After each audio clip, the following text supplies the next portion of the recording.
오늘은 누가복음 107번째 시간입니다. 안식일에 수종병자를 고치신 예수님이라는 제목으로 누가복음 14장 1절에서 6절까지 말씀을 전하도록 하겠습니다. 오늘 그 안식일에 무언가를 하셔서 계속해서 논쟁을 일으키시는 예수님이 누가복음 본문을 보면은 좀 자주 등장하게 되죠. 이렇게 자주 등장하게 될 때에 우리들이 좀 안식일에 계속 무언가 하셨던 예수님의 이야기가 조금씩 변한다는 사실을 오늘쯤 되면은 이번 이제 14장 1절에서 6절까지 오게 되면은 조금씩 변한다는 사실을 저희들이 알 수 있게 됩니다.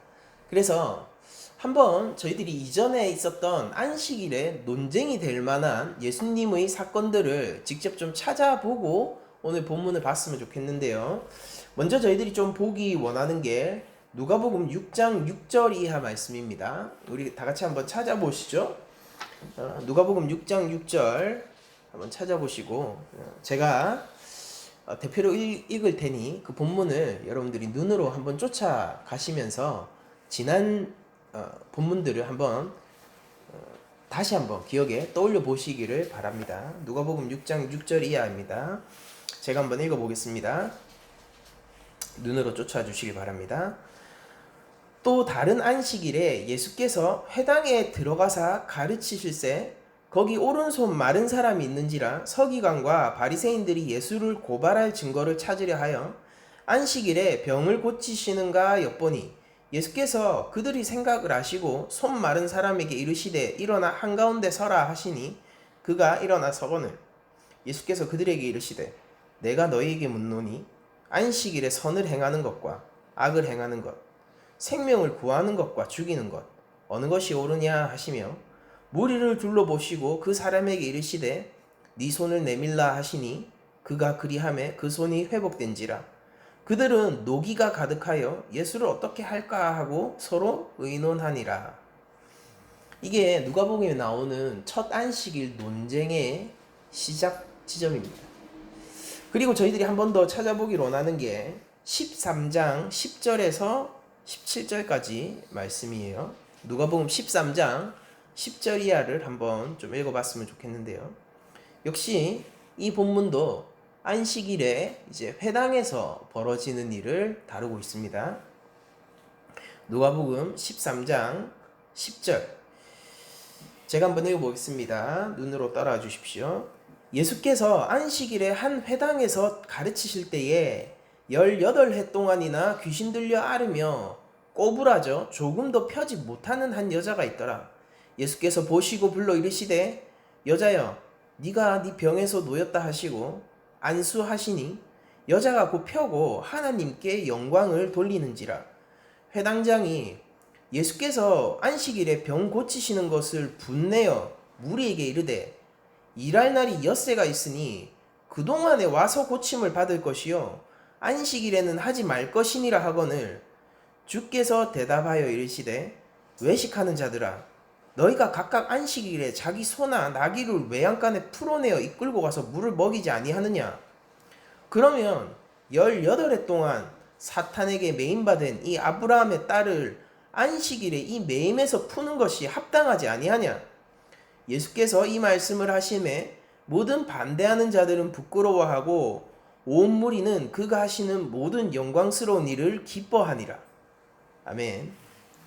제가 다시 한번 오늘 본문도 한번 읽어볼게요. 14장 1절 이하를 한번 여러분들 잘 한번 눈으로 따라와 주시기 바랍니다. 여기서는 이제 안식일에 회당이 아니라 식사 자리가 나오게 됩니다. 안식일에 예수께서 한 바리새인 지도자의 집에 떡 잡수시러 들어가시니 그들이 엿보고 있더라. 주의 앞에 수종병 든 한 사람이 있는지라. 예수께서 대답하여 율법 교사들과 바리새인들에게 이르시되 안식일에 병 고쳐주는 것이 합당하냐 아니하냐. 그들이 잠잠하거늘 예수께서 그 사람을 데려다가 고쳐 보내시고 또 그들에게 이르시되 너희 중에 누가 그 아들이나 소가 우물에 빠졌으면 안식일에라도 곧 끌어내지 않겠느냐 하시니 그들이 이에 대답하지 못하니라. 아멘. 예수님은 누가복음에서 계속해서 안식일에 무언가 문제를 일으키시는 분으로 나오게 되죠. 물론 이 안식일에 문제를 일으킨다라는 것은 지극히 유대적인 시각에서 그렇고요. 사실은 참 안식을 회복시켜주고 계신 예수님이 계속해서 드러나게 되는데, 이런 모양들이 누가는 이 안식일 논쟁이 될 만한 이 치유 사역들을 자꾸 가지고 오면서 이 모양들의 다양함을 얘기를 해주는데, 이게 조금 변화를 해오게 되죠. 그러니까 우리가 좀 주목해서 보아야 할 것이, 먼저 우리가 누가복음 6장에서 보았던 것은 이런 식으로 전개가 됩니다. 안식일 회당에서 예수님이 치료를 하십니다. 그리고 바리새인들이 마음속에 불만을 품어요. 왜냐하면은 그 바리새인들은 무엇 때문에 있냐면은 예수님을 고발하고 책잡기 위해서 거기 있거든요. 그러니까 그들이 순수하게 있는 게 아니라 예수님을 고발하기 위하여서 흠집을 내기 위하여서 그 자리에 있는 자들이거든요. 그러니까 그들이 마음속으로 불만을 품습니다. 그러니까 예수님이 그 마음속 불만에 대답을 하세요. 그러니까 치료했죠. 그리고 그걸 본 사람들이 불만을 품습니다. 말하진 않았어요. 근데 그것에 예수님은 그 마음속 질문에 대답하세요. 그렇죠? 자, 두 번째 사건은 어떻게 진행되냐면은 안식일 회당이에요. 회당인데 예수님이 이제 이때는 그 여인을 고치자 회당장이요 마음속으로 얘기를 하는 게 아니라, 그러니까 조금 더 적대 세력이 조금 더 커졌죠. 바리새인들이 아니에요. 회당장이 그 마음에 있는 불만을 공식적으로 도전하고 이의제기를 하는 거예요. 그렇게 하니까 좀 어떻게 됐냐면은 예수님이 그 공식적인 도전에 대응하셔서 대답을 하십니다. 이게 예수님의 태도예요. 근데 오늘 본문은 어떠냐면은 조금 더 상황이 심각해져요. 여러분들 병도 보면은 병도 조금씩 더 심각해집니다. 이게 여러분들 왜 18년 동안 허리가 꼬부라진 여인보다 이 수종병이 왜 더 심각한 것으로 간주되는지는 제가 조금 이따가 설명드릴게요. 병의 어떤 그 어려움으로 보면은 수종병이 훨씬 나을 수도 있죠. 근데 인식 차원에서 그렇지 않았어요. 이제 장소가 조금 더 심각해졌어요. 왜냐면은 회당은요, 아픈 사람이 나올 수 있는 자리죠. 근데 이 식사 자리는 이런 저주받은 사람, 죄인이 나올 수 없는 자리거든요. 그러니까 우리는 회당에서 식사 자리로 옮겼다라고 얘기를 하면은 어떻게 보면 오늘날 시점에서는 더 프라이빗하고 조금 더 편한 공간으로 갔다라고 생각하지만은 유대적인 시각에서는 더 어려운 자리로 옮겨간 거예요. 그러니까 상황이 조금 더 어려워졌어요. 이제 식사 자리에 유대인의 지도자들과 함께하는 식사 자리예요. 바리새인 지도자들이라고 얘기하죠. 그러니까 이게 굉장히 무거운 식사 자리겠죠. 공식적이고. 이 식사 자리에 수종병 든 사람이 나오게 됩니다. 그러니까 예수님이 이제는 어떻게 하느냐면요, 병을 고치기 전에 그들에게 먼저 예수님이 도전하세요. 그들이 뭔가 얘기를 하거나 불만을 품기 전에 예수님이 먼저 도전을 하시고, 그리고 그들의 입을 다물게 한 이후에 예수님이 모든 방해, 이 자를 고치는데 모든 방해물을 없앤 이후에 예수님이 이 수종병자를 치유하시는 장면이 나옵니다. 그리고 예수님을 적대하고 있는 사람들은 점점 더 예수님에 대한 불만들이 커져가겠죠. 그게 암시되어 있단 말이에요. 여러분들, 그러니까 안식일 치유 사건의 전개를 가만히 보고 있으면요, 예수님은요 더욱더 적극적으로 무언가를 하세요. 뭐냐? 참 안식 가운데서 생명이 살아나야 하고 고통받는 자가 그 고통에서 놓여야 하는 일에 더욱더 적극적으로 나서고 있다고요. 여러분들은 예수님을 어떤 분이라고 생각하고 계십니까? 누군가에게 구주라는 말은요, 침묵하는 분일 수도 있고, 누군가에게 구주라고 얘기하는 것은 우리를 시험하는 분처럼 느껴질 수도 있을 거예요. 그러나 여러분, 예수님은 결코 그런 분이 아니에요. 예수님은요, 우리의 회복과 우리의 구원을 위해서 조금이라도 방해의 소지가 있는 것은 이전에 방해를 받았던 것이 있고, 그리고 지금 그 방해의 소지가 있을 것 같은 것이 다시 발생하게 되면요, 적극적으로 나서서 그 모든 방해물들을 사라지게 하고 자신이 먼저 발생하기 전에요. 발생한 이후에 대처하는 게 아니라 발생하기 전에 그 모든 방해들을 진압시키고 주께서 하실 일을 속히 하시는 게 바로 우리의 구주이신 것입니다.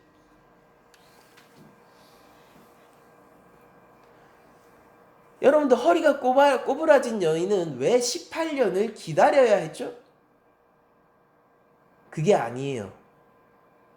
주께서 하실 일을 한시도 기다리지 않고 속히 하시는 것입니다. 이 수종병을 가진 사람은 과연 이 질병을 얼마나 가지고 있었을까요? 여러분들, 수종병이 뭐냐면은 흔히 우리 배에 복수가 찬다라고 얘기하죠. 그게 온몸 전체에 나타나는 겁니다. 팔다리가 퉁퉁 붓고, 또 복수가 차서 배가 붓고, 피부 밑이 이제 퉁퉁 붓고 온몸이 퉁퉁 붓게 되고, 자꾸 물이 차가지고요. 혈액에 문제가 생기는 병이거든요. 혈액에 자꾸 체액이 차가지고 이게 몸이 계속 붓는 병이에요. 그러니까 피가 돌 수 있는 모든 곳은 부을 수 있어요. 그러니까 온몸이 부을 수 있다고. 그러면은 수종병이라는 것을 딱 알 수 있을 정도면은 우리가 이 사람이 몇 년 동안 이 병을 알았는지 모르겠지만은 한눈에 봐서 손발이 퉁퉁 부어 있고 배에 복수가 가득 차 있는 것을 확인할 수 있을 정도로 명백히 긴 시간 동안 이 병을 앓은 사람인 것은 확실할 겁니다. 여러분들, 이 수종병장은 왜 몇 년이나 이렇게 질병과 싸워야 했습니까? 그러나 예수님은 거기에서 조금도 기다리지 않고 모든 장애물을 스스로 제어하신 이후에, 진압하신 이후에 폭동의 여지 조금도 없어요. 왜냐하면 예수님이 벌써 쓸어버렸거든요. 그렇게 장애물들을 모두 진압하신 이후에 속히 이 수종병자를 치유하시고 구원하십니다.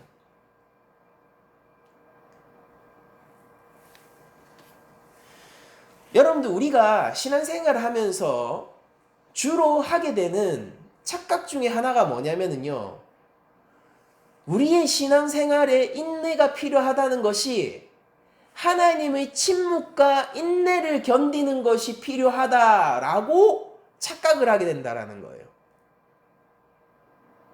여러분들, 우리가 인내하는 것, 우리가 오래 참는 것은요, 하나님이 침묵하시고 계시기 때문에 하나님의 침묵이 끝날 때까지 인내하고 참는 것이 아니라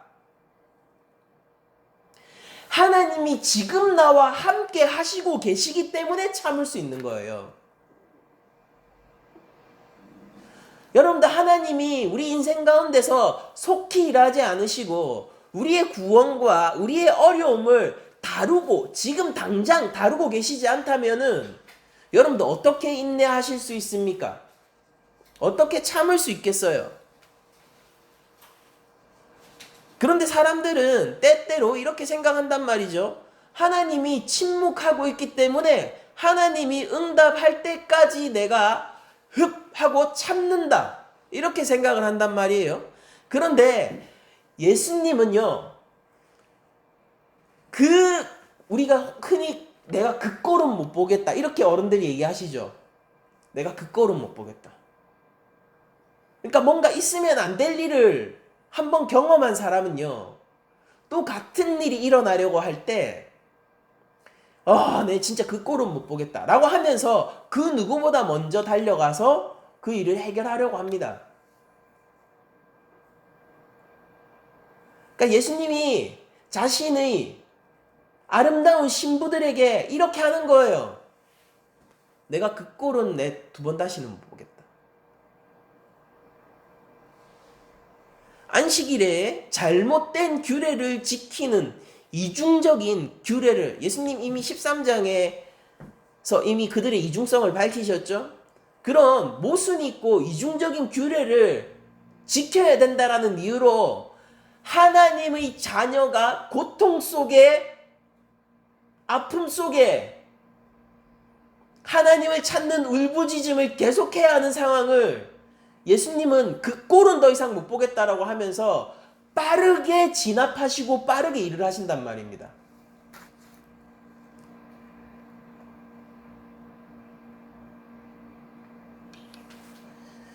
전 때때로 사람들이 하나님이 응답하실 때까지 기다려요 라는 얘기를 물론 신앙적으로 전 받아들입니다. 신앙적으로 받아들이지만은 원론적으로 생각해 봤을 때 때때로 어떻게 그게 가능하지라는 생각을 해봐요. 왜냐면은 저는 하나님이 지금 나와 함께 하고 있지 않으면 1분 1초도 더 이상 참을 수 없고 버틸 수 없기 때문이에요.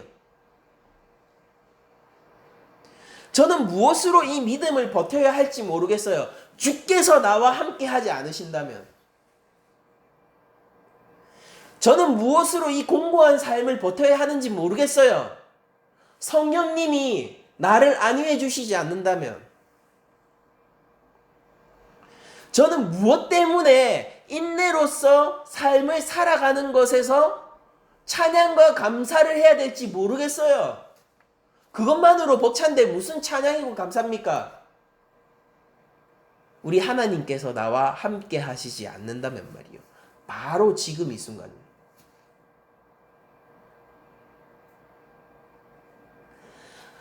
빠르게 일하실 뿐 아니라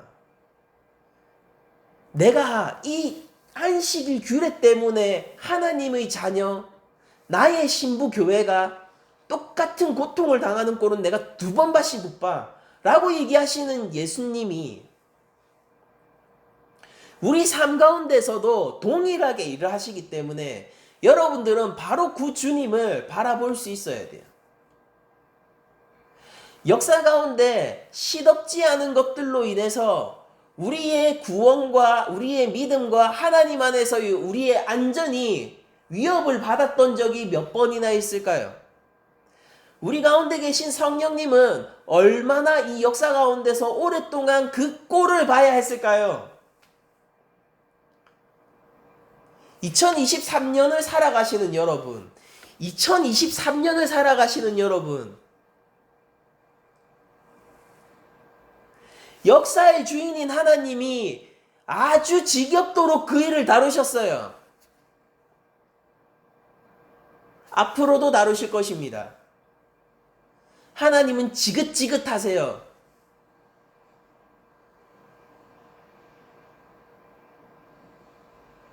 우리의 구원을 이루는 일에 시덥지 않은 것들이 방해하는 꼴이 너무나도 지긋지긋하시단 말이에요.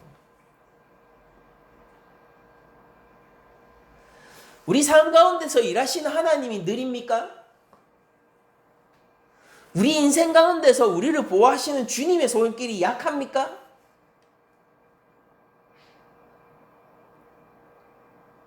하나님의 응답을 기다린다고요? 하나님은 엄밀히 말하자면은 지금도 지키고 계세요.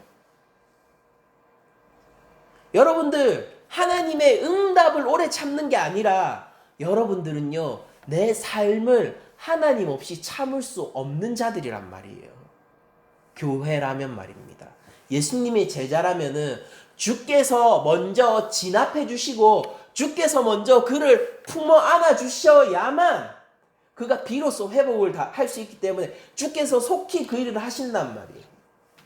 근데 왜 우리들은 때때로 주님이 느리고 성령님의 하시는 일이 게으르다고 생각할까요? 왜냐면은 우리가 만일 우리의 삶을 볼 때 우리 삶의 문제점을 이 수정병 환자처럼 바라보게 되면은 주께서 얼마나 속히 일하시고 계신지를 알게 될 텐데, 우리는 이 율법 교사와 바리새인처럼 삶을 바라보기 때문에 주의 응답이 더딘 것으로 보이는 거란 말이에요. 주님이 하셨던 한 가지 일에 두 가지 반응이 나오는 것을 기억하세요.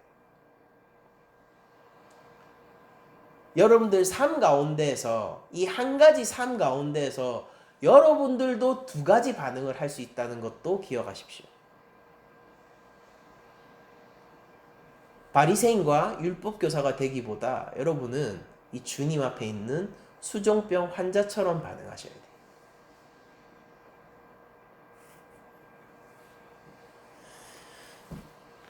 그럼 한번 본문을 보도록 하죠.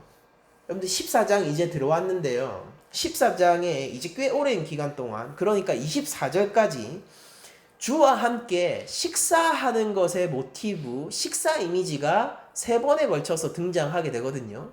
그 첫 번째 식사의 이미지가 바로 이 오늘 본문의 안식일 식사 사건입니다. 그래서 오늘 이야기를 잘 이해하는 게, 제가 무슨 얘기를 하는 거냐면 오늘 이야기를 잘 이해하는 게 앞으로 있을 2번의 설교를 이해하는 베이스가 된다라는 겁니다. 그러니까 오늘 한번 잘 들으셔야지 앞으로 2주에 걸친 식사의 이야기들도 저희들이 기본기를 잘 갖춰서 이해를 할 수 있겠죠. 왜냐하면 문맥 가운데 있는 거니까요. 자, 14장 1절에 안식일에 라고 얘기를 하고 있어요. 그리고 예수께서 한 바리새인 지도자의 집에 떡 잡수시러 들어갔다. 이거 아마도 점심 식사를 일컫는 표현인 것 같습니다. 아무튼 식사하시러 가셨어요. 누구 집에? 바리새인 지도자 집에. 그러니까 이게 누군지 몰라요. 바리새인들의 지도자거든요, 이게. 그러면은 바리새인들의 지도자 누구냐? 뭐 명망 높은 랍비일 수도 있고요. 뭐 아주 존경받고 사람들한테 인정을 받는 랍비일 수도 있고, 회당장일 수도 있고요. 앞에서 회당장 나왔으니까 회당장일 수도 있고, 뭐 제사장일 수도 있습니다. 모르겠지만은 아무튼 중요한 사람이라는 거예요. 아주 중요한 사람이라는 거예요. 바리새인의 지도자의 집에 예수님이 초대받아서 식사를 하시러 들어가는데 그들이 엿보고 있다라고 얘기를 하고 있습니다. 누가가. 그들이 누구냐면은 3절에 나중에 보면은 율법교사와 바리새인들임을 알 수 있거든요.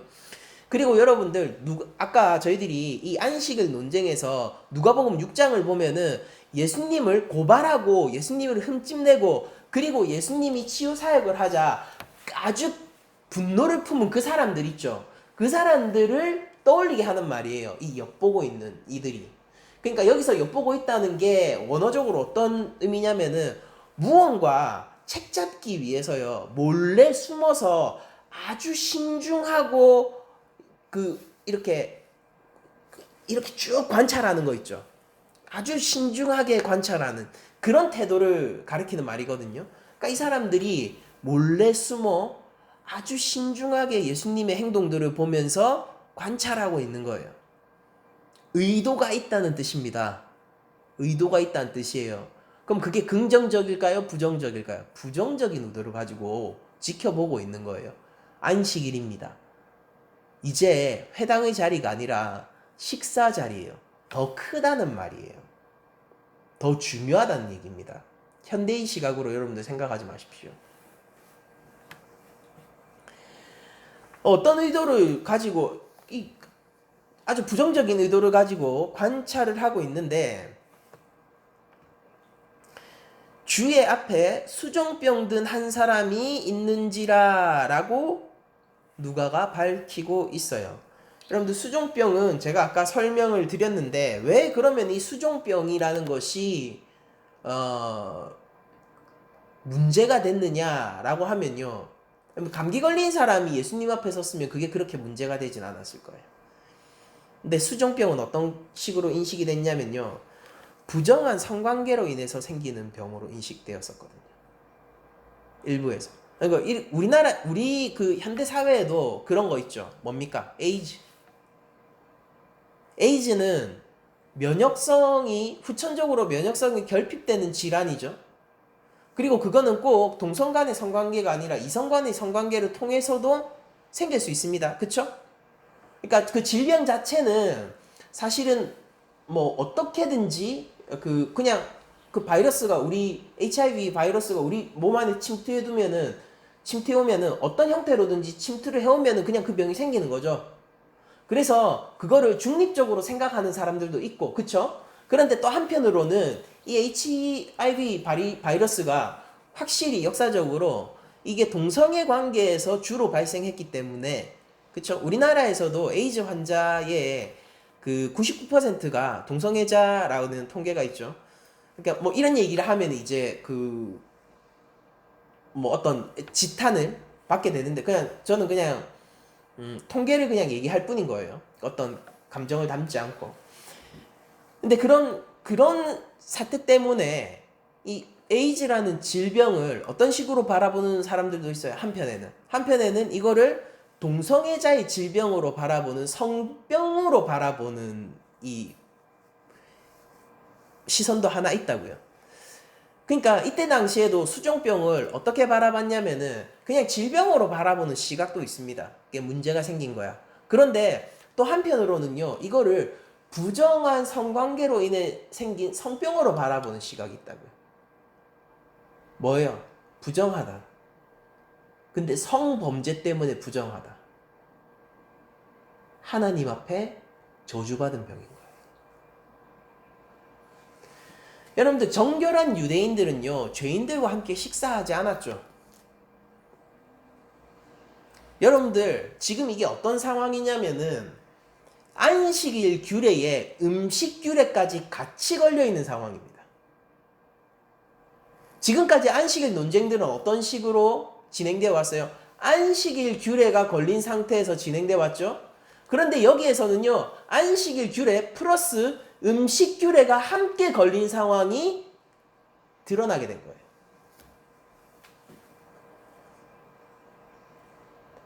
어떻게 이 사람이 이 상 앞으로 나올 수 있을까 모르겠어요. 누가는 왜 이 상 앞에 올 수 있었는지, 왜 사람들이 제지하지 않았는지 밝히지 않습니다. 어쩌면은 저의 상상이긴 하지만은 예수님을 고소하고자 하는 사람들이 이 사람이 예수님을 만나기를 원하자 일부러 들여보내줬을 수도 있겠죠.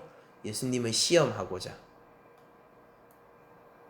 그리고 이건 결코 작은 사안이 아니에요. 왜냐면은 지금 그 식탁 자리에는 높은 사람이 있기 때문입니다. 바리새인 지도자. 우리가 다음 주에 너희들이 상석에 앉지 말고 낮은 자리, 하석에 앉아라라는 말을 배우게 될 거예요. 이 식탁 자리에는 명백하게 상석에 앉은 자가 있습니다. 바리새인 지도자요. 그리고 낮은 자리, 하석에 앉은 자가 있죠. 이 수종병자예요. 예수님 앞으로 나왔습니다.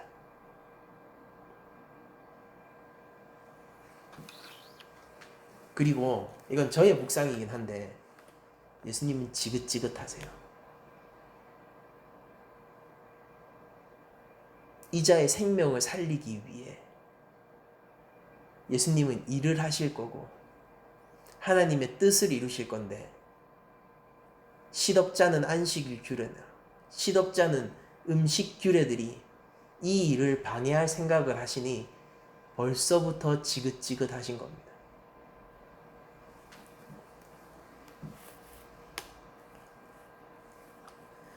수종병 든 사람이 예수님 앞에 있어요. 하나님의 천형을 받은 사람이 지금 예수님 앞에 있다고요. 죄 중에서도 성적인 음란의 죄를 지은 사람이 예수님 앞에 있는 겁니다. 일부 시대에서는요, 이 수종병이 발정해서 문둥병이 된다라고도 생각했거든요. 얼마나 저주받은, 하나님께서 직접 저주한 질병입니까? 그가 바리새인 지도자의 식사 자리에 나왔어요. 감히 겁도 없이 어딜. 그리고 예수님은 이 상황에 지긋지긋하세요. 14장 3절을 보면요, 굉장히 독특한 말이 등장하는데요. 그게 뭐냐면은 예수께서 대답하여 라고 얘기를 하고 있는 장면입니다. 예수께서 대답하여. 여러분들, 누구도 지금 이 상황 가운데서, 왜냐면 불만을 품지 않아요. 왜냐면은 예수님이 액션을 하시기 전이잖아요. 그러니까 누구도 이 상황에 대해서 불만을 품는 게 아니라 지금 뭐냐면은 지켜보고 있는 상황이에요.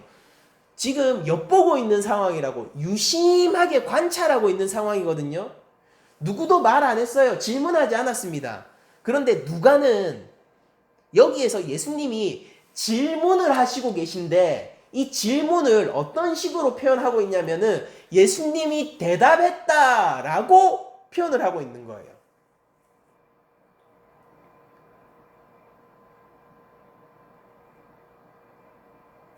그러니까 여러분들 본문을 보실 때에 이 문자를 하나도 놓치지 않도록 잘 집중해서 보셔야 돼요. 왜 예수님은 질문했는데 누가는 예수님이 대답했다라고 합니까? 예수님의 이 질문은 이 지긋지긋한 세대에 대한 대답이기 때문입니다. 예수님을 지켜보는 눈들, 수종병자를 일부러 예수님 앞으로 끌고 온 이 세대, 그리고 안식일 규례를 이 사람의 생명보다 소중하게 생각하는 그 세대,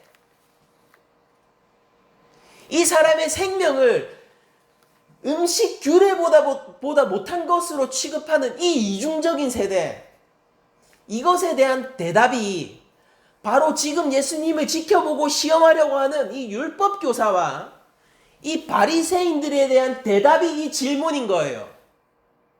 예수님은 이런 식으로 대답하시면서 질문하시고 계십니다. 뭐냐? 율법 교사들과 바리새인들에게 이르시되 안식일에 병 고쳐주는 것이 합당하냐 아니하냐. 예수님은요, 자신을 엿보는 자들의 생각과 마음을 이미 알고 계세요. 거기에 대해서 응답하시고 계십니다. 누가가 우리에게 그걸 암시하고 있는 거예요. 여러분들, 예수님을 지켜보던 율법 교사들, 그리고 이 바리새인들이 무언가 동일한 마음을 먹고 있다는 뜻이기도 하거든요. 동일한 생각을 가지고 있다는 거예요. 예수님이 이렇게 대답할 수 있다는 것은 그게 뭐냐면은 이겁니다. 예수님이 또 안식일을 어기고, 더 나아가서 음식 규례를 어기고 저 사람을 상에 앉힐 뿐만 아니라 저 사람을 고쳐줄 것인가 라는 시험의 생각인 거예요. 저 수종병자를 잘 봐야 돼. 저 자를 고칠지 몰라. 오늘 안식일인단 말이야. 저 수종병자를 잘 봐야 돼. 저 상에 앉을지도 몰라. 감히 우리의 지도자가 있는 저 상에 말이야. 저 음란한 자가 어떻게 앉을 수 있을까? 예수라면 앉힐지 몰라. 이렇게 시험하는 생각. 그리고 또 하나의 생각은 뭐냐면은 감히 어떻게 저 사람은 식탁 앞으로 나왔지?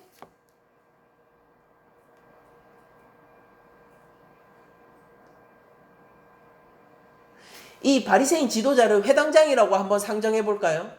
감히 어떻게 저 수종병자가 우리 회당장의 식사 자리에 앉는단 말이에요. 어떻게 떡을 함께 먹느냐 말이죠. 이 지도자를요, 이 바리새인 지도자를 제사장으로 한번 생각해 볼까요? 더 나아갑시다. 대제사장은 어떨까요? 이 대제사장의 확률은 매우 낮지만 그는 예루살렘에 있으니까. 그러면은 뭐 대제사장이라고 해봅시다. 대제사장이면 어떨까요? 더 심각한 문제가 되지 않겠어요? 감히 우리의 대제사장이 식사하는 자리에 그가 상석에 앉아 있을 거 아니에요. 하석이라 할지라도 감히 어떻게 그 자리에 앉아 대제사장이 주는 떡을 받으려 한단 말인가 라는 그런 생각을 가지고 있을 거란 말입니다. 어떻게 저가 감히.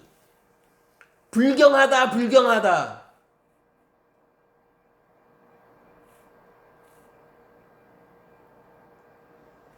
그들에게 물어보시는 거예요. 예수님이 안식일에 병 고쳐주는 게 맞니 아니니?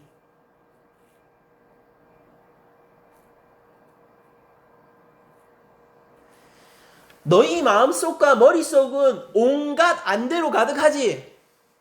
이거 하면 안 돼. 저거 하면 안 돼. 밥 먹을 때 이거 먹으면 안 돼.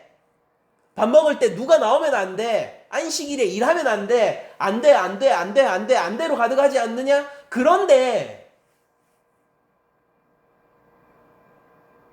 그 안 돼, 안 돼, 안 돼, 안 돼가 생명을 살리는 것을 막을 만하냐?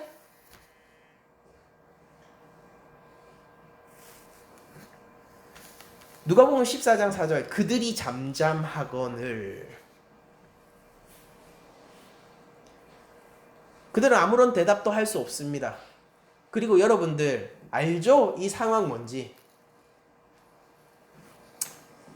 조용하면은요 진 거죠.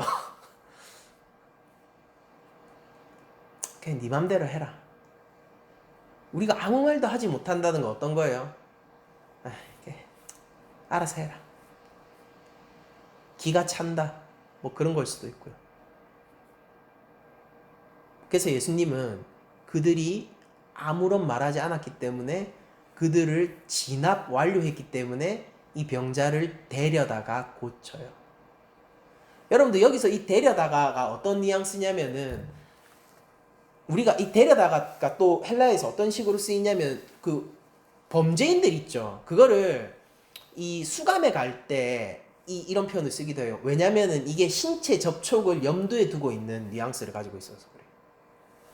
그러니까 예수님이 이 수종병자를 어떤 식으로 다루셨다고요? 신체 접촉을 했다고요. 안아주셨다고요.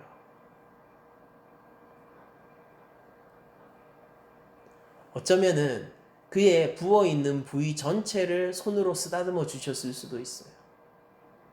정확한 행동은 묘사되지 않습니다. 그러나 적어도 주께서는 최소 이 수종병자를 안아주심으로 치유하셨어요.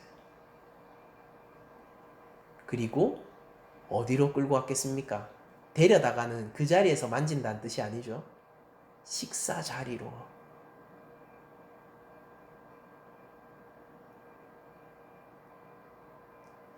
예수님은요, 굳이 안식일 규례는 깨도요, 음식 규례는 깨지 않고 이 자를 고칠 수 있었습니다. 그렇지 않아요? 몇 걸음만 걸어서 나가면은 이 식탁 밖으로 벗어날 수 있거든요? 여러분들 어렵지 않아요. 몇 걸음만 걸어서 나가면은 이 식탁 밖으로 나갈 수 있고요. 이 집 밖에서 이 수종병자를 안아서 고쳐주면은 안식일 규례는 깨도 적어도 식사 규례는 지킬 수 있다고요. 근데 예수님은 뭘 하는 겁니까? 보는 자들에게 너희가 그러면은 이것도 한번 뭐라고 해봐라 라고 하는 식으로 도전해버리시죠. 데려다가 식탁 자리에서 그를 안고 그를 고치고 그렇게 돌려보내주시는 거예요.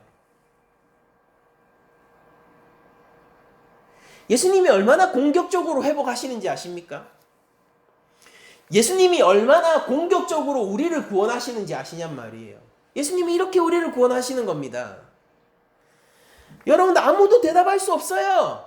야, 안식일에 살리는 게 맞아? 아니면은 아니야? 누구도 대답할 수 없어요. 왜 그렇습니까? 살리는 게 맞습니다 라고 할 수 없어요. 왜냐면은 그거는 예수님한테 안식일을 어겨도 되는 면죄부를 주거든요. 여러분들 예수님을 지켜보는 사람들은 예수님이 그런 합당한 이유와 면죄부를 갖는 걸 원치 않거든요. 그래서 합당하다고도 얘기 못해요. 그러면은 합당하지 않다라고 얘기를 할 수 있습니까? 그것도 안 되죠. 왜? 율법의 긍휼과 자비를 어기는 자로 자신이 발각되고 싶지 않기 때문이에요.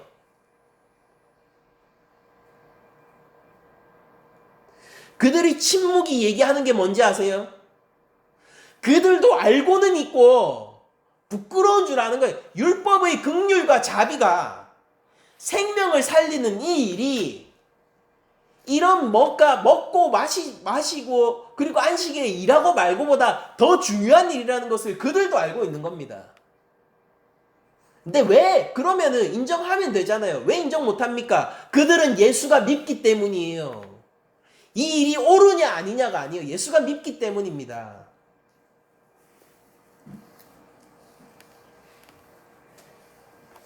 그들이 대답하지 못했어요. 그게 예수를 긍정한다는 의미도 아닙니다. 그들은 결국 예수님을 향해 마음에 불만을 품고 있지만은 자기들의 처지가 불리해질까봐 아무런 말도 할 수 없을 뿐입니다. 여러분들, 다만 누구도 대답할 수 없다는 것은 누구도 공공연하게 반대를 할 수는 없다는 말이에요. 그럼 공식적으로 무슨 일이 일어난다? 구원의 일이 일어난다고요. 회복이 일어난다니까요.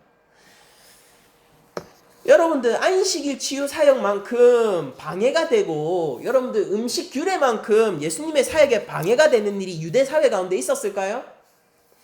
여러분들 오늘날 예수님이 우리를 붙드시고요. 우리를 제자로서 끌고 가시고 우리의 삶을 회복시키시고 우리를 하나님 앞에 다시 세우시는데 이런 음식 규례와 같은 일들, 안식일 규례와 같은 일들이 얼마나 많겠습니까? 예수님은 그 일들을 어떻게 다루실까요? 먼저 제압하세요. 그리고 속히 우리를 안고 상에 앉히시고 고쳐주시는 거죠. 인생 가운데서 하나님의 은혜를 맛보기를 원합니까? 그러면은 하나님이 무슨 일을 하든지 내 삶 속에서 잘 보셔란 말이에요.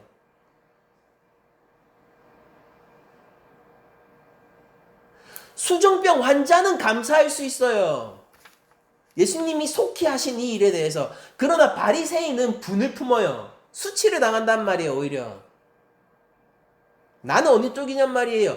여러분들 삶에서 무엇을 집중하고 있는 것입니까? 우리 삶 속에서 뭘 바라봐야 되죠? 하나님 일하시는 장소가 어디라고 생각하는 거예요, 도대체?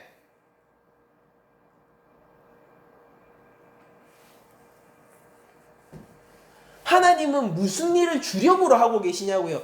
속히 하고 계시고 미리 진압하시고 방해물을 미리 치워버리는 그 일을 어디에서 하시고 계시냐고요? 어떤 분야에서요? 예수님은 수종병을 고치기 위해서 안식일 규례를 범하세요.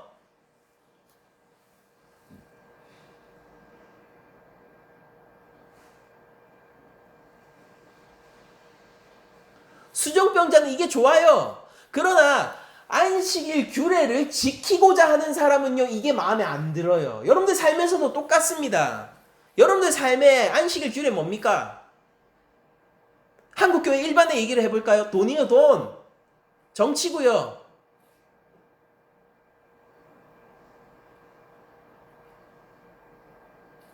돈이 많았으면 좋겠는데 하나님이 그거 깨버리면은 마음에 안 드는 겁니다.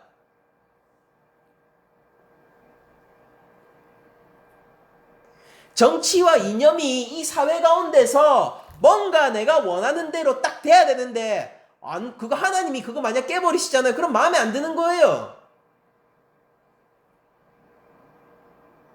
하나님은 지금 우리를 죄 가운데서 건져서 구원하시고 계신데도 말입니다. 하나님이 속히 일하시는 장소가 어디냐고요? 예수 그리스도가 누구를 찾고 있냐고요? 우리의 수종병은 무엇입니까? 음란한 자들은 음란과 싸우세요. 게으른 자들은 게으름과 싸우세요. 교만한 자들은 교만과 싸우십시오. 순종치 못하는 자들은 순종하기 위해서 싸우세요. 주께서 속히 일하고 계심을 발견하게 될 거예요. 감사치 못하는 자들은 하나님께 찬양과 감사를 올리는 일을 위하여서 싸워오십시오.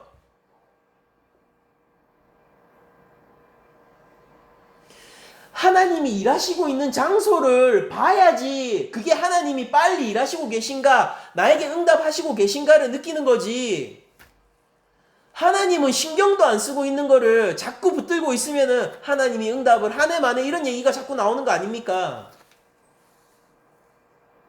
저는 여러분들, 저는 교만한 사람이에요.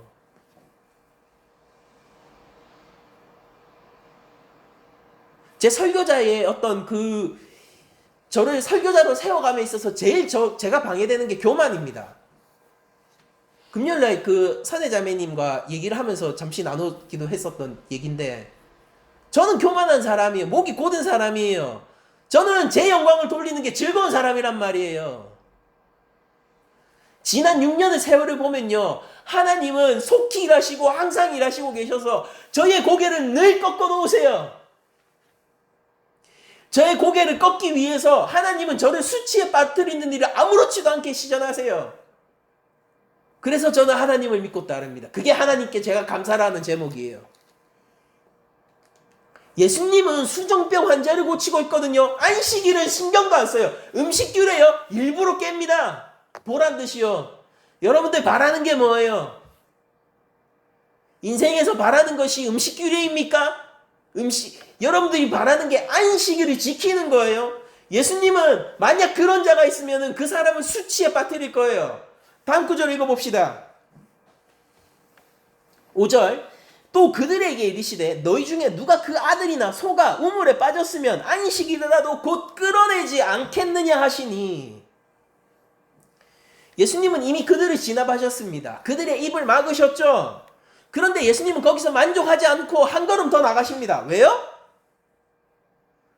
그들을 지적함으로 그들도 회개할 수 있는 찬스를 주시려고요. 진압 완료. 한 걸음 더 나가세요.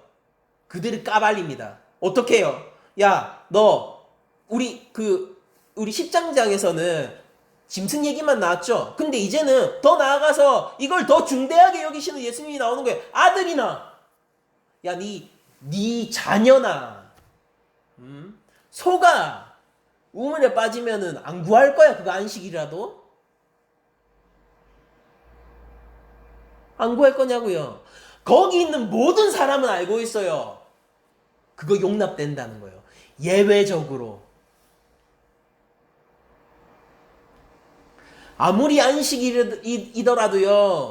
지 새끼 물에 빠지는 거 구하는 거 뭐라 하는 사람 거기 아무도 없다고요. 걔네들 안식 지키고 있습니까? 예수님이 지금 이 수정병 든 환자를 고치는데 불만이 가득해요. 그래서 그 불만을 품은 자들은 안식일 지키고 있냐고요. 자기들은 내가 하면 로맨스고 남이 하면은 불륜이래요. 자기들도 모순적인 안식일을 지키고 있으면서 하나님의 자녀를 살리는 일에 그들이 그토록 길을 쓰고 반발하는 이유가 뭐냔 말이에요. 정결하다고요? 정결합니까? 안식일을 지켜 하나님께 영광을 돌린다고요? 그들은 안식일을 지키고 있습니까?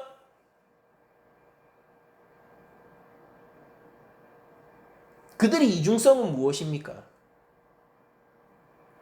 그들은 안식일을 지킴으로 말미암아 정결하다라고 사람한테 인정받고 싶은 거예요. 아니면은 하나님 형상으로서 인간들을 사랑하고 싶은 거예요. 뭐가 우선이냔 말이에요. 그들은 사랑합니다. 하나님 형상으로서의 인간들을 사랑해요. 나와 관련된 자들만요. 나와 관련 있는 자들만. 내 새끼만요. 내 아내만요. 내가 사랑할 만한 가치가 있는 사람만요. 그러나 저 수종병자는 아니에요. 그러나 저 귀신 들린 자는 아니에요. 그러나 저 세리는 아니에요. 그러나 저 창부는 아니란 말입니다. 예수님은 무엇을 가르치셨습니까? 원수도 사랑하라 가르치시잖아요. 원수도 사랑하라.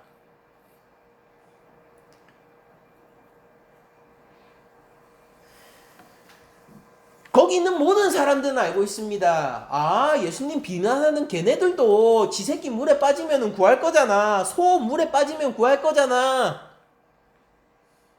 다 알고 있습니다. 예수님을 비난하고 있는 자기 자신도 알고 있어요. 내 새끼 물에 빠지면 내가 구할 거라는 걸. 그래서 또 한 번 대답 못합니다. 수치에 빠지게 되죠. 안식일 규정 잘 지키고 있는 거예요. 걔네들은 못으로는 안 가지고 있습니까? 또한 동시에 지금 정결한 척하며 깨끗한 척하며 예수님을 비난하고 있는 이 율법 교사와 바리새인들의 이중성과 외식함은 어떻게 할 겁니까? 우리 인생이 이럴 수 있단 말이에요.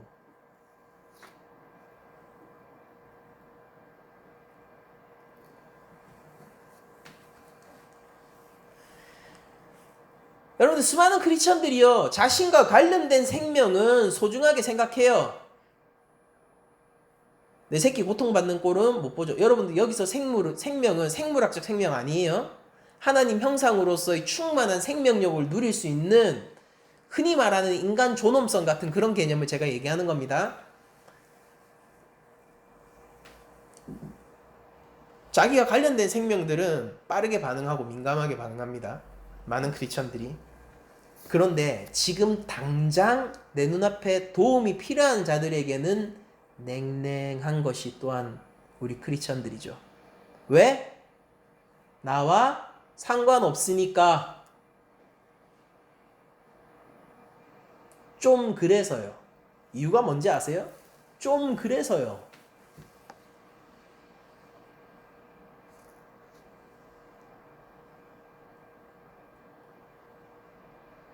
예수님은 뭐라고 하는지 아세요? 그들을 그렇게 그 냉랭한 그들을 죄인이라고 해요.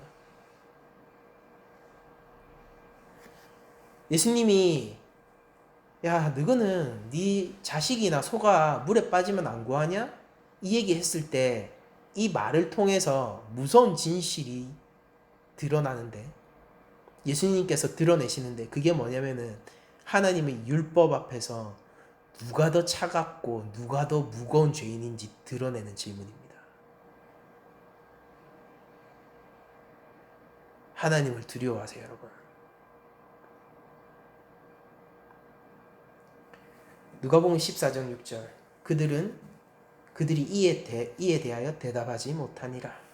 대답 못하죠. 정말 징태양난에 빠졌습니다. 그들도 예외적인 행동을 해요. 생명을 위해서라면. 근데 나와 관련된 생명을 위해서라면. 예수님도 자기가 누구들이 하는 예외적인 행동 나도 했다라고 얘기하시고 계신 거예요. 근데 예수님은 누구도 죄인에게도 예외적인 행동을 하는 거예요. 여러분들 누구의 사랑이 더 큽니까?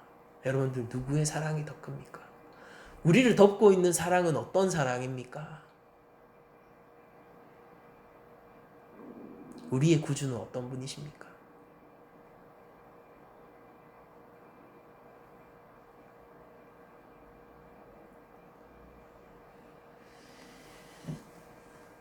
제가 유튜브 보면서 쉴 때 뭐를 보냐면요. 개들 있죠. 개들 그 영상 봐요. 너무 이쁜 애들 많아요. 너무 이쁜 애들 많아요. 보잖아요. 만져본 적도 없고 걔가 어디 사는지도 몰라요. 근데 너무 사랑스러워요. 주인한테 막 꼬리치고 막 뒹굴고 이런 거 보면 너무 이쁩니다. 물론 저는 개털 알레르기 있어서 뭐 키우지 못하겠지만 진짜 귀엽거든요. 여러분 사랑할 만한 거를 사랑하는 건 어렵지 않아요.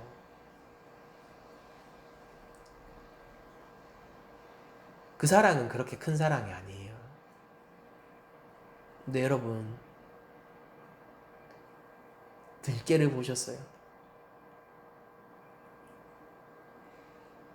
유기되어서 자기들끼리 집단을 이루고 가축들을 습격하면서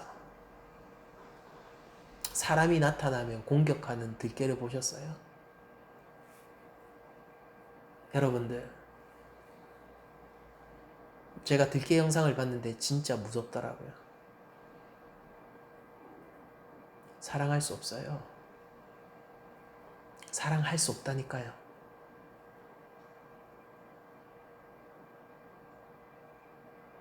예수님은 들깨 같은 우리를 사랑하십니다.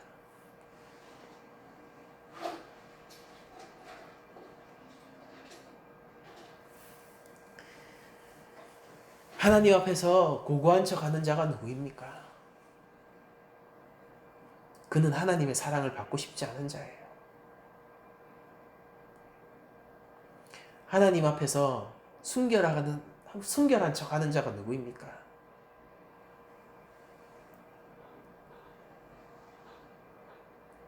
그는 주의 사랑을 받을 자격이 없어요.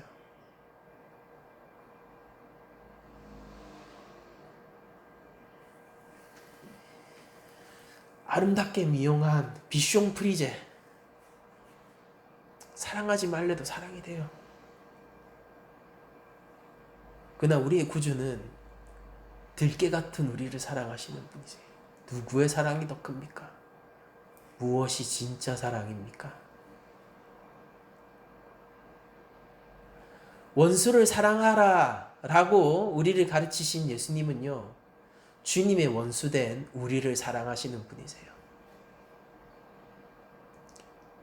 영광된 그분은 죄인인 우리를 위하여 목숨을 버리신 분이고, 여러분들은 그분을 따라가셔야 돼요.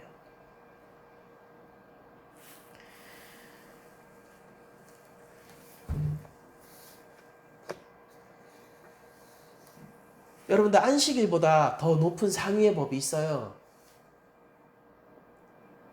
안식일 규례보다, 제가 말하는 건 하나님이 십계명에서 명령하신 참 안식일이 아니라 안식일 규례보다 더 높은 상위의 법이 있다니까요.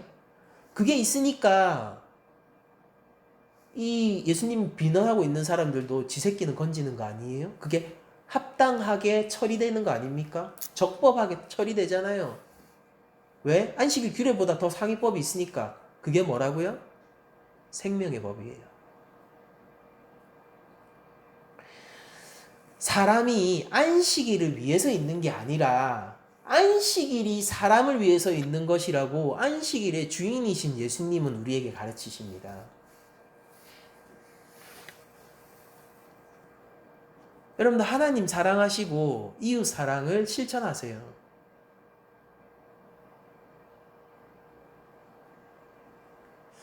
우리의 생명을 살리는 일에 시덥잖은 것들이 방해하는 것에 예수님은 지긋지긋하게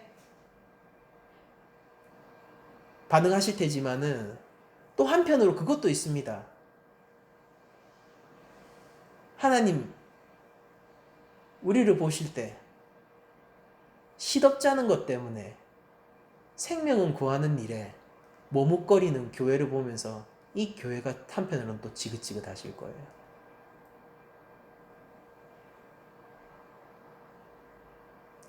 그런데 하나님이 누군가를 살릴 때 미리 진압하시고 살리시죠. 그 진압해야 되는 장애물이 자기 자신이 되지 않도록 경계하십시오. 예수님이 입을 다물게 하실 때 그 입 다무는 자 중에서 한 명이 되지 않게 여러분들의 삶을 경계하시고 주의하십시오. 여러분들은 이 수종병자, 이 낮은 자리에 서서 이 상석이 아니라 하석에 앉아서 이 일이 일어날 때 입을 여는 사람이 되세요. 찬양합니다. 이 일이 일어나기 전에 떠들던 모든 사람은 입을 다물 것입니다. 여러분들은 그 편이 되지 않고 마지막에 입을 열 수 있는 사람이 되세요. 지금 입 못 열어도 돼요. 괜찮아요. 우리 그 다음 이 구절들을 여러분들이 다음 주 또 보시게 될 거잖아요. 하나님은요, 역전의 하나님이세요. 낮은 자를 높이시고 높은 자를 낮추실 거거든요. 여러분들, 높은 데 앉지 마세요. 수치를 당할 겁니다. 미리 말하지 마세요. 미리 자랑치 마세요. 훗날 자랑할 거리가 없어질 겁니다.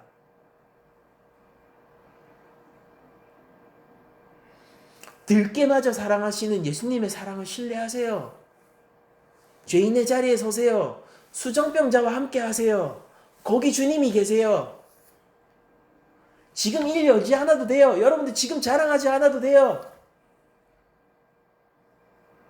주께서 진짜 상을 베푸실 때에 먹을 것이 정말로 영원한 생명수와 영원한 떡으로 가득한 그 상이 우리 앞에 차려질 때에 그때 여러분들 입을 열 수 있을 거니까요. 그때 자랑할 수 있을 거니까요. 안 믿으면은 그냥 교회 다니지 마세요. 우린 같은 믿음을 공유하고 있는 게 아니에요.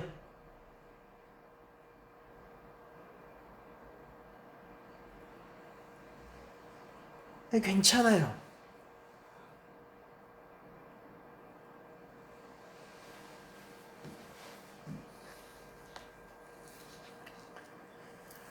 여러분들 마지막 14장 66절에서 여러분들 느껴지는 뉘앙스가 뭐죠? 그들이 이에 대해서 대답하지 못하거든요. 여러분들 어떻습니까? 이 생명의 법 가운데서 더 큰 법을 밝혀주시면서 그들이 찍소리 못하도록 그들의 이중성도 드러내 주셨잖아요. 그런데 그쯤 되면은 어떻게 해야 될 것 같습니까? 그쯤 되면은 인정해야죠. 이제 퇴로가 없잖아요. 다 드러났잖아요. 그러면은 인정할 수 있으면 좀 좋습니까? 그거 해피엔딩인데, 그러나 이 이야기는 해피엔딩으로 끝나지 않습니다. 잘 알고 있죠. 이들이 예수님의 십자가로 끌려가는 장면을 우리는 다 잘 알고 있죠. 그런 식으로 해피엔딩으로 끝나지 않아요. 그러니 여러분들 잘 생각하셔야 돼요. 여기 있는 모든 사람은요, 예수님이 이 안식일 규례도 어기고 음식 규례도 어기는 이 사역에 대해서, 이 치유 사역에 대해서 더 이상 불만을 품어서는 안 됩니다. 그게 정당하잖아요. 그게 정당하고 이게 정당하는 걸 그들도 알잖아요. 근데 이게 정당하기 때문에 그들이 그걸 인정하는 것은 다른 차원의 이야기입니다. 이들은 예수님이 모든 유대 종교 지도자들이 하는 일을 했음에도 불구하고 그들이 생명을 구하기 위해 예외적인 행동을 하듯이 예수님도 생명의 법을 지키기 위해서 예외적인 행동을 한 것을 인정함에도 불구하고 그들은 예수님을 따를 수 없게 돼요. 왜냐면은 예수님이 정당해서 따를 수 없는 거예요. 예수님이 옳기 때문에 따를 수 없는 겁니다. 왜? 그거 따르면은 내가 인정해야 되잖아요. 내가 잘못한 거, 내가 죄인인 거 인정해야 되잖아요. 그러니까 예수님을 따르는 게 옳은 게 너무나도 명백하게 드러나기 때문에 그들은 예수님을 미워해요. 이해할 수 없다고요? 여러분들 이런 일들이 얼마나 많이 일어나는지 아십니까?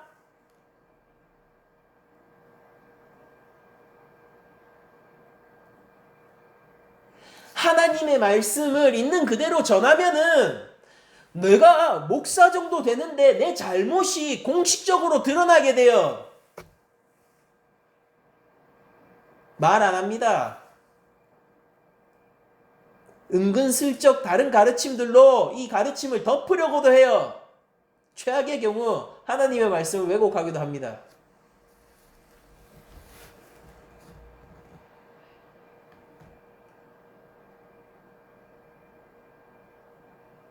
내가 잘못된 게 드러나면은 우리 교회에서 부끄러움이 드러나는 거니까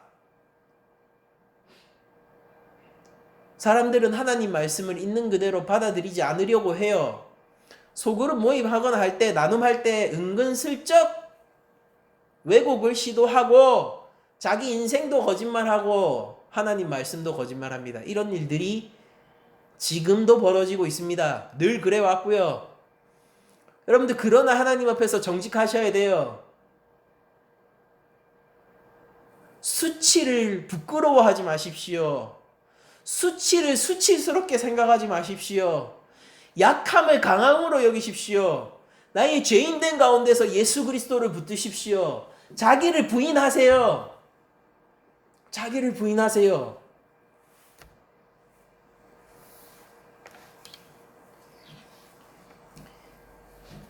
예수님을 미워하는 자들이 있어요. 그들은 이제 미움의 정당성을 뺏겼습니다. 그래서 그들은 더욱 짙은 증오와 더욱 짙어진 미움으로 화답하고 있습니다. 여러분들 이게 악한 마음의 무서움이에요. 여러분들 그들이 가고 있는 자신의 악의 길을 되돌이킬 수 없어요. 그러나 우리 교회는 다릅니다. 우리가 가고 있는 악의 길을 되돌이킬 거예요. 성령님이 우리 마음을 조명하셔서 우리에게 죄를 알려주시고 우리 마음에 수치를 주시면은 우리는 거기에서 찬양할 겁니다. 그리고 우리는 그 길을 떠나 하나님의 길로 옮겨갈 거예요. 그게 교회 아닙니까? 저는 설교자로서 여러분들 제가 설교자로 익어가면 익어갈수록 여러분들은 저희의 숨겨진 죄를 더 많이 알게 될 거예요. 왠지 아세요? 이전에 여러분들을 속였던 걸 하나님 앞에서 돌이킬 수 있는 자가 될 거니까.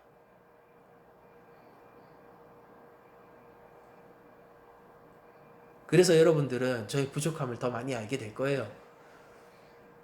설교자로 익으면 익을수록 말입니다. 여러분들 인생도 마찬가지예요. 여러분들이 바울이 얘기한 내가 죄인 중에 괴수다라는 말을 공감하고 이해하며 그 말씀이 나의 말씀이 되는 순간 여러분들은 성숙한 신앙을 가지게 될 거예요. 그리고 그 자리에서 약함으로 인해 기뻐하고 하나님을 찬양하고 감사하는 자들이 될 겁니다. 그 길을 향해 가세요. 악한 길에서 돌이키시고 미움의 정당성을 뺏기면은요 사랑하세요. 미움의 정당성을 뺏겼을 때 이들은 예수님을 더욱 미워하게 되거든요. 그래서 미워해야 되는 이유가 사라져서 더 미워한다고요. 근데 뺏기면은 제발 좀 사랑해야 되는 거 아닙니까 이제. 지지해야죠. 예수님의 치여서요. 여러분들 결론을 좀 맺도록 합시다. 여러분들 하나님의 형상인 이웃의 생명을 살리는 것은요 안식일 규례, 음식 규례보다 더 큰 율법의 근원적인 목적입니다. 생명을 살리시는 예수님은 이 생명을 위해서 먼저 싸우시고 우리를 진짜 영원한 생명으로 인도하시기 위하여서 우리 인생에서도 이 구원의 일, 이 수정병자를 치유하는 것처럼 우리 구원의 일을 먼저 하시고 계세요. 그러니까 하나님 자녀가 되세요, 여러분들. 무엇이 되려고 하지 말고 하나님 자녀가 되세요. 예수님이 제자가 되십시오. 여러분들 무슨 직업을 갖고 있든 무직이든 상관하지 않아요. 여러분들 그 자리에서 하나님 자녀가 되세요. 여러분들이 편모 가정이든 화목한 가정이든 신경 쓰지 않아요. 거기에서 하나님의 자녀가 되세요. 여러분들이 믿는 사람하고 결혼했든 아니면은 믿지 않는 사람과 결혼했든 상관하지 않아요. 그 자리에서 하나님의 자녀가 되세요. 그리고 거기에서 예수님이 일하시고 있는 그 자리를 볼 때 여러분들은 깜짝 놀랄 거예요. 정말로 깜짝 놀라게 될 겁니다. 어찌 그리 속히 일하시는지.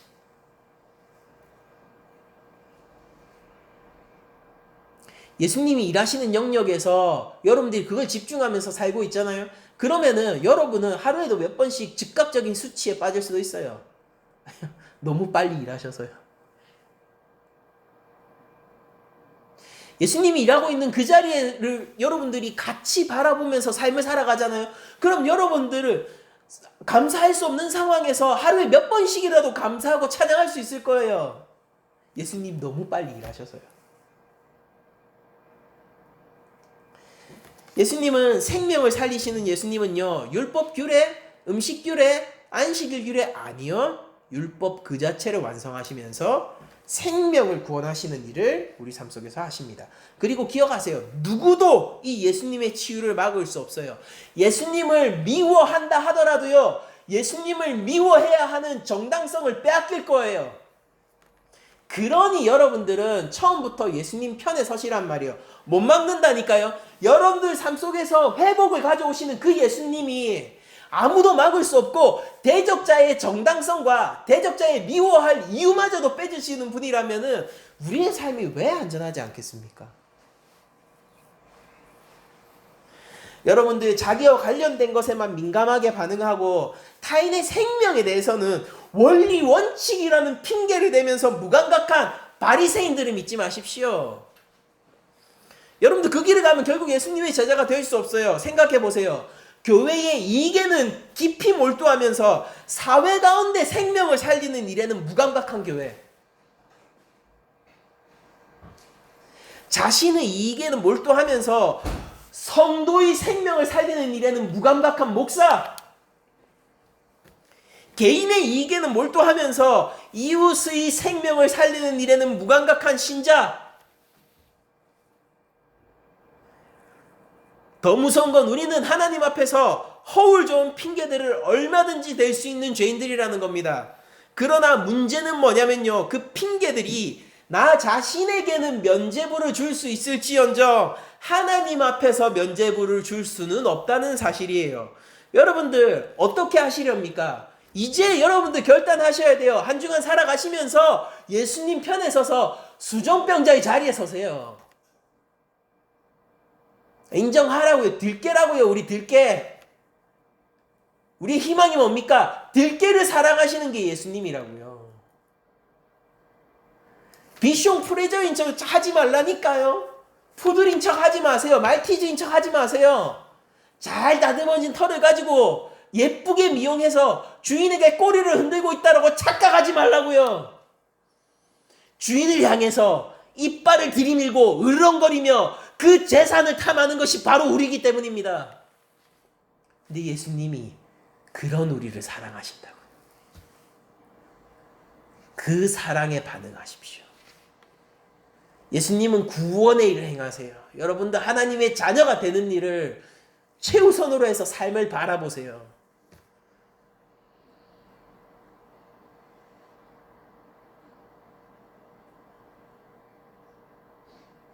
전 재산을 잃고 영생을 얻을 수 있다면 여러분들 영생을 잡으세요. 사회적인 명성을 다 잃고 영생을 잡을 수 있다면 여러분들 영생을 잡으십시오. 여러분들 외롭고 억울하고 답답하고 아무도 못 알아주는 그 십자가의 길을 가서 영생을 잡을 수 있다면 그 길을 택하십시오. 크리스찬이 되세요. 예수님 믿으세요. 예수님이 제자가 되십시오.